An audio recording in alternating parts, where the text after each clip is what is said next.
మీ దగ్గర రూపాయి కానీ రూ. 5 కానీ ఏ ఒక్క పాత నోటు ఉన్న లక్షాధికారులు కావడం ఖాయం.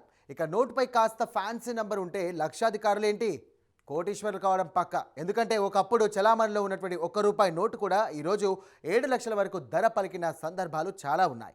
ఈ రూపాయి నోటు ఫ్యాన్సీ నంబర్ ఉదాహరణకు 786 అని ఉంటే మాత్రం కోట్లలో అమ్ముడుపోతున్నాయి. దీంతో పాటు పాత నాణాలకు కూడా యమ క్రేజ్ ఉంది. మనలో కొంతమంది చారానా, ఆరానా, అలాగే 5 పైసే, 10 పైసే, 20 పైసలు చూసి ఉంటాం. కానీ వాటి చలామణి పోయినటువంటి తర్వాత దేనికి పనికిరావని పాడేసి ఉంటాం. కానీ ఇప్పుడు అవి లక్షలు కురిపిస్తున్నాయి. ఇక ఒకప్పటి బ్రిటిష్ ఇండియా జమానాలో ముద్రించినటువంటి 2.5 రూపాయల నోటు గురించి మీకు తెలుసా?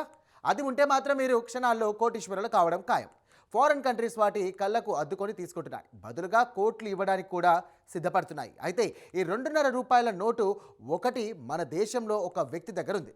అంతేకాదు అతడు సేకరించినటువంటి పాత నాణాలు, కరెన్సీ నోట్లతో ఏకంగా మ్యూజియంనే రన్ చేస్తున్నాడు. ఇక మన దగ్గరున్న అరుదైన నోట్లు, నాణ్యాలకు కూడా ఆ గ్యాలరీలో మంచి గిరాకీ ఉంది. మరి ఆ గ్యాలరీ ఎక్కడుంది? అందులో ఉన్నటువంటి 2.5 రూపాయల నోటు సంగతి తెలుసుకోవాలంటే లెట్స్ వాచ్. గత కొన్ని రోజుల నుంచి పాత నోట్లకు, నాణాలకు చాలా క్రేజ్ ఏర్పడింది. పాత రూపాయలు, 5 రూపాయల నోట్లతో ఉంటే చాలా ఏకంగా ఆన్లైన్లలో లక్షలకు అమ్మేయచ్చు. అంతేకాదు పాతకాలం నాటి నాణాలున్న లక్షలు సంపాదించుకోవచ్చు. అయితే ఈ మధ్యకాలంలో మన దేశంలో న్యూమిస్మాటిక్స్ పై రోజు రోజుకి ఆసక్తి పెరుగుతోంది. ఇందులో భాగంగా పాత నాణాలు, నోట్లను చాలా మంది సేకరించి విక్రయించి సొమ్ము చేసుకుంటున్నారు. లక్షలు సంపాదించిన ఉదాహరణలు ఎన్నో ఉన్నాయి. ఒకప్పుడు చలామణిలో ఉన్నటువంటి 1 రూపాయి నోటు కూడా ఈరోజు 7 లక్షల వరకు ఆన్లైన్లో ఈజీగా అమ్ముడుపోతుంది. ఇక ఫ్యాన్సీ నెంబర్ నోట్లకైతే ఫుల్ డిమాండ్ ఉండడంతో అవి కోట్లలో అమ్ముడుపోతున్నాయి. అయితే రూపాయి, 5 రూపాయలు, చారానా, ఆటానా, 5 పైసే, 10 పైసే, 20 పైసే ఇలా పాత ఇండియన్స్ కరెన్సీ గురించి మనకు తెలుసు. కానీ ఎప్పుడైనా 2.5 రూపాయల నోటు చూసారా? చాలామందికి ఇది వినడం కొత్తగానే ఉంటుంది. కానీ భారత కరెన్సీ చరిత్రలో ఈ నోటుకు ప్రత్యేక స్థానం ఉంది. బ్రిటిష్ పాలన కాలానికి చెందినటువంటి నోటు చాలా అరుదైన నోటు. ఇప్పుడు జార్ఖండ్లో ఉన్న జైన్ కాయిన్ గ్యాలరీలో ఈ నోటు పెద్ద ఖజానాగా మారింది. ఇక హజీరీబాగ్లో ఉన్నటువంటి ఈ గ్యాలరీ యజమాని పాత నాణాలు, అలాగే నోట్ల సేకరణపై అపారమైనటువంటి ఆసక్తి ఉన్న వ్యక్తి. కేవలం సేకరించడం మాత్రమే కాదు, వాటిని న్యూమిస్మాటిక్స్ అభిమానులకు విక్రయిస్తూ లక్షల రూపాయలు సంపాదించే అవకాశాన్ని కూడా కల్పిస్తున్నారు.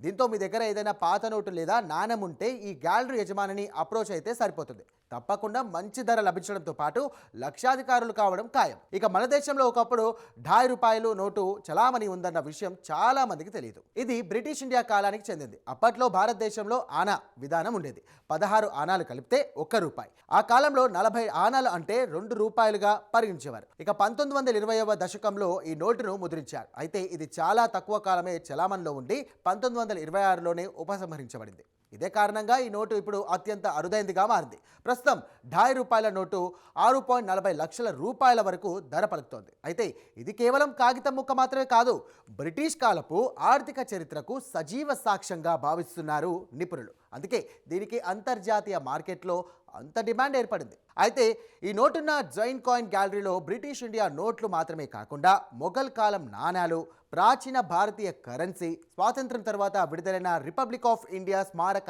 నాణాలు కూడా అందుబాటులో ఉన్నాయి. ఇక తాబ్రాం, వెండి, బంగారంతో చేసినటువంటి ప్రాచీన నాణాల నుంచి 1947 తర్వాతి నోట్ల వరకు ఇక్కడ ఉండడం అందరినీ ఎంతగానో ఆకర్షిస్తుంది. ఈ గ్యాలరీకి దేశం నలుమూలల నుంచి కూడా సేకరణదారులు వస్తూ ఉంటారు. ఆన్లైన్ మార్కెట్తో పోలిస్తే ఇక్కడ నాణ్యమైన అసలైన వస్తువులు తక్కువ ధరకు లభ్యమవడంతో పాటు విక్రయించుకునే వాళ్లకు కూడా ఈ గ్యాలరీ నుంచి మంచి ఆఫర్ ఇస్తుంది. ఇంకెందుకు ఆలస్యం? మీ దగ్గర ఉన్నటువంటి పాత నోట్లు, నాణాలను అమ్మేసి లక్షాధికారులు అయిపోండి.